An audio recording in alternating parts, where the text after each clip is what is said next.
All right, Noah, thank you for taking the time to talk to me.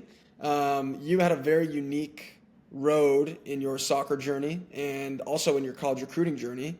Do you mind taking me through what that looked like for you from where you grew up and played growing up until where you finished your career? Yeah, absolutely. So grew up in the Seattle area playing for a variety of local clubs, played for Emerald City back in the day when that was a big club and moved over to Seattle United for a little while and then kind of when my recruiting started, I was playing for Crossfire, which obviously you and I both played for. And worked with a wonderful human being who helped me kind of get through the college recruiting process a little bit, similar to a lot of the work that you're doing now. And we was in different tournaments. The club team that I played for at Crossfire was kind of a lucky situation to be in because that club was so well known, and so we got access to tournaments that a lot of smaller clubs didn't get access to, as well as things like the WCDA and some of these other tournaments that really kind of attracted the college coaches to come to. Because keep in mind, I'm old, I'm quote unquote old enough where the academies didn't really exist all that much. Like we had a DA when I turned 15, but that was it. Like it was just starting that process. And so a lot of the high level club teams that I played on were what attracted the most collegiate coaches and stuff. So whether it was a Crossfire versus Washington Premier game, we would have the UW coach come down to those games because it was like the local best players in Washington State. And so I feel kind of lucky in that sense to be part of that era that was a little more grassroots in terms of recruiting.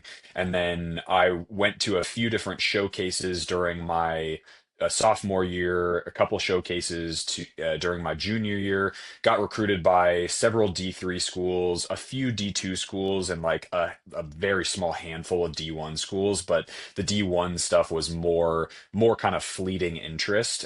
Most of my interest came from D2 and D3 schools, D3 predominantly, and because I was quite a late bloomer, so I didn't really hit my stride until probably junior year in college. So I would have been 20 or 21 at the time, and so ended up going to Whitman College. That was a decision made because I wanted to make sure that I went to a school that I really liked. I ended up getting injured junior year, and I wanted to make sure that back when I was 18, I was like, hey, if at some point I got injured in the future, I have to love where I'm at because at the end of the day if I'm planning to go and play professionally, a college system is going to be unbelievably professional from a resource standpoint, from a facility standpoint, all those things. So I knew that I could take advantage of a D3 setup, even if it wasn't as sort of competitive as a D1 setup. And so decided to go to Whitman College, had an amazing 4 years there, and then spent about 6 years playing professionally all over the world. Yeah, that's kind of it was a very up and down trajectory, but it was a beautiful experience. That's incredible. That's incredible. Take me through working with a college consultant. You mentioned that you worked with a college consultant in the road hmm from you being a high school soccer player, playing at a high level, into turning that into you being the captain of a Division III soccer team. So, what did that experience of working with someone through your college recruiting process look like? For me, it was game changing. I think for a couple different reasons. I think, if a player is able to work with somebody like yourself, I think this is a situation where they're going to learn not only communication skills with professionals, like period. So that's just like a baseline skill that you won't learn until you actually start to do it. You learn how to pitch yourself. It's almost like you're being mentored almost in like self-promotion and sales, which I didn't really think about it at the time because I was the only outcome I was interested in was will they offer me a spot on the team, obviously. But when you dig a little deeper and I think back on that time, the recruiter or the person that I helped with, or the counselor that I got help from, really did a good job of sort of giving me a general platform for how to communicate with these college coaches. And then basically was like, look, dude, I'm here to support you. But at the end of the day, no one else is going to vouch for you except for you. And that was such a valuable skill to learn in that process. Obviously, I've probably attacked this question in a little bit more of like a soft skill kind of way, but I think from an outcome perspective, I don't think I would have been recruited as aggressively as I had been had I not worked with somebody, because I just didn't know how the reins worked, what the dates and deadlines were, test scores, and how to put sort of how to package yourself in a way that's really attractive um, to colleges. Because at the end of the day, like for them, it is a business, and if you don't understand that, then you're probably in the wrong you're probably in the wrong sphere. Absolutely. Last question I have for you is obviously you had a 6 year professional career. You said you were getting courted by Division 1, Division 2, Division 3. What was the main, or maybe not the main thing, but what was the kind of the thing that took you over the edge on that decision to go to Whitman instead of maybe trying to chase that Division 1 offer that you probably would eventually have gotten if you really pushed for it? But what made you decide, okay, I think Whitman's going to be the right choice for me instead of trying to keep going for that Division 1?